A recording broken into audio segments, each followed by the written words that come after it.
আমার বাবা মায়েরা কি দেখে নাই এই মেয়েদের বসায় নাই? আহা, এখানে আমার না দেখার কি আছে? আর আপনাকে যদি বিয়ে করে এখানে সমস্যাটা কি সে শুনি? আরে তোমার তো বিয়ের বয়স হয় নাই।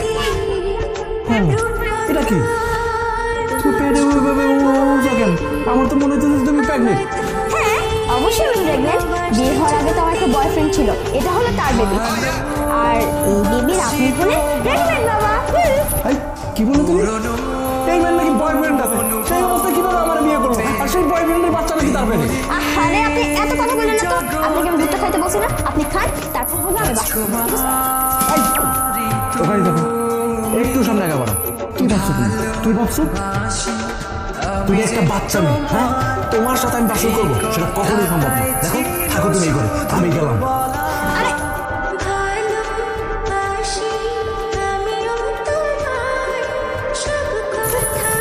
আমার তো কোনো কথাই শুনো না। আচ্ছা